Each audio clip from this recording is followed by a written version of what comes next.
Queremos dialogar a continuación con José Chalco Salgado, él es analista político, sobre las posibles preguntas o el número más bien que irían en esta consulta popular. Muchas gracias, José, por estar aquí en esta mañana. Buen día y muchas gracias por la entrevista. En efecto, la consulta es una realidad. Al día de hoy yo creo que es muy difícil frente a la decisión política del gobernante señalar de que no exista la consulta, pero hay que ser cuidadosos.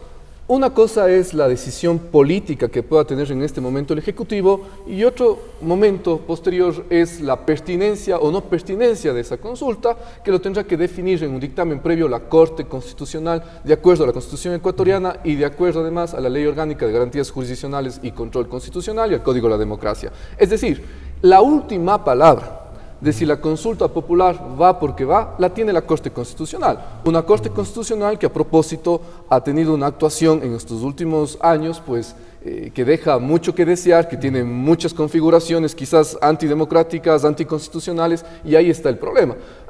¿Qué se puede preguntar en la consulta? Pues se puede preguntar absolutamente todo mientras tanto no sea una infracción constitucional, mientras no sea alterar la Constitución o alterar tratados internacionales, instrumentos internacionales en materia de derechos humanos que han sido debidamente suscritos y ratificados y en consecuencia se encuentran vigentes en el Ecuador. Ahora, yo consultaba, en el tema de las preguntas no hay un número, no puede ser ni una ni dos, sino pueden ser 20, pero estas lo más objetivas posible sin inducir al consultado de que diga sí o no.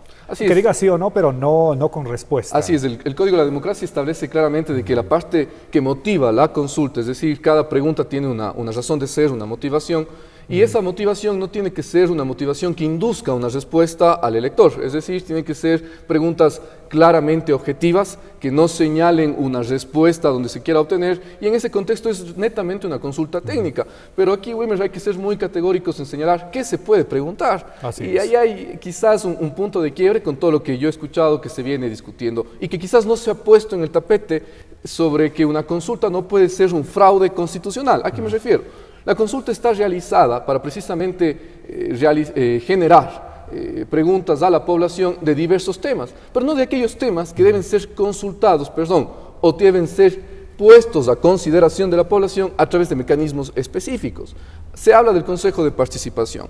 Muy bien, las críticas son sanas, prudentes y rentables respecto de este quinto poder, respecto de que el Consejo de Participación tiene vicios en su constitución, no es democrático, no ha cumplido su función de fiscalizar y controlar la corrupción. Estamos de acuerdo, pero hay un mecanismo específico precisamente para reformar la Constitución y eliminar ese Consejo de Participación, que no puede ser una consulta popular. Y esos son los mecanismos establecidos con consulta a la población, con referéndum, en el artículo 442 de la Constitución, en donde usted va a la población en una propuesta de reforma constitucional. Es otro mecanismo, no es el de consulta, sino un preciso mecanismo que se llama reforma constitucional, que no es a espaldas de la población, porque no puede haber cambio constitucional a espaldas de la población en nuestra nueva Constitución, sino con la población. Y es la que precisamente que permite la reforma constitucional, en donde vamos a modificar la estructura del Estado a través del artículo 442. Ahora, si bien esta propuesta de consulta popular por Lenín Moreno justamente inició por ello, por eliminar el quinto poder, que es el Consejo de Participación Ciudadana, pero si es esto a través de reforma, entonces con la consulta popular no sería posible. ¿Se busca otra cosa acaso? Por ejemplo, el tema de la reelección indefinida y otras cosas más. La reelección indefinida igualmente se encuentra establecido en la Constitución. Es decir, también con reforma. Así es. Y la única forma de modificar aquello tendría que ser vía reforma o asamblea constituyente. Yo veo que ni siquiera es necesario llegar a la asamblea constituyente, salvo por una situación que la mencionaré. Pero lo óptimo es una reforma porque vamos a reestructurar al Estado. Y permite el artículo 442, insisto, y en esto hay que ser muy claros, no se trata de estar en contra de la consulta, se trata de un tema técnico constitucional.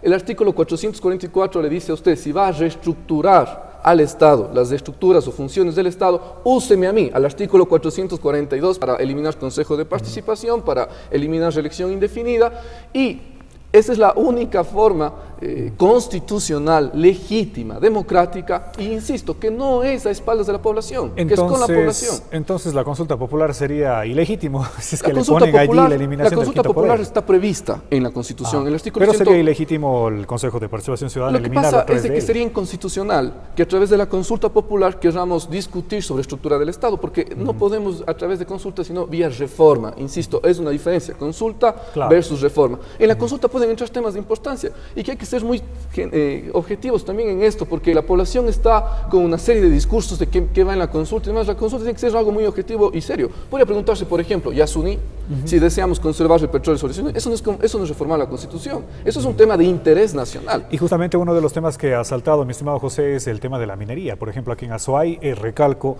una de las dos preguntas que ha planteado el Consejo Cantonal de Cuenca, por ejemplo, así como el de Manabí también, que ya entregó 16 preguntas, es el tema de la minería, que no se permita el extractivismo en lugares en donde haya fuentes de agua. Tranquilamente, mi estimado Wilmer, eso está bien. Eso está bien, eso es una consulta de interés nacional, es una definición no constitucional, es una definición de interés nacional. Pero asumo que Lenín Moreno sabe que está haciendo mal, entonces, al ponerle el quinto poder para eliminarle una consulta popular. Lo que pasa es de que cuando ustedes dicen que quieren hacerle consultas, pues la población dice consúlteme todo, consúlteme incluso de impuestos. Es un tema de técnica constitucional y que ahí habrá que ver si se logra rebasar la visión de la Corte Constitucional. El pueblo tendrá que estar atento porque es una inconstitucionalidad, como usted mismo lo ha dicho. Yo señalo que es una inconstitucionalidad técnica, es un fraude constitucional utilizar una consulta para otros temas que la Constitución ha previsto un mecanismo específico. Insisto, no por estar en contra de que la población se pronuncie, porque a través de la reforma la población se pronuncia en referéndum. O sea, sí se pronuncia la población, no es que lo vamos a hacer a silencio de la población una reforma.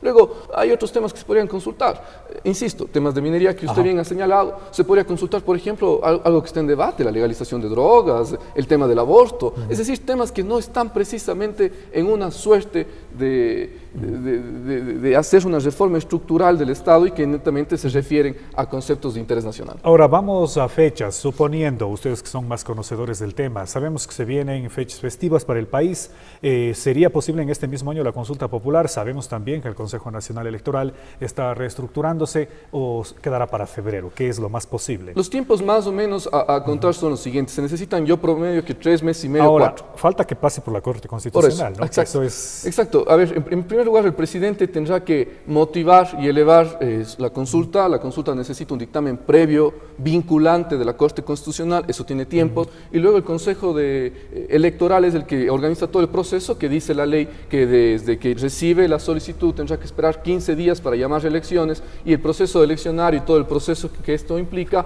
durará 60 días más. Es decir, 3 meses y medio, 4 meses, un proceso de consulta popular que además tiene costos, ¿no? Que hay que también notar, que no sé si el momento del país sea el más oportuno para precisamente gastar del presupuesto nacional los temas de costos que elevan un proceso de consulta. Lamentablemente, recalco, el mismo presidente ha dicho que la mesa no está servida, que no hay plata en el país, pues habrá que ver de dónde sacan esos recursos y por supuesto, como siempre los ecuatorianos, recalco, no sé, tienen que estar atentos, a informarse más sobre este tema y pues estar alertas a lo que se pregunte. José, ¿algo más que tengamos que decir a cada uno de los ciudadanos, por favor? Bueno, ha sido un gusto poder conversar estos temas. Yo insisto, hay que verlo con objetividad. No se puede hacer un cambio de la Constitución a espaldas, pero también hay que usar los mecanismos que en la Constitución se han previsto para hacerlo.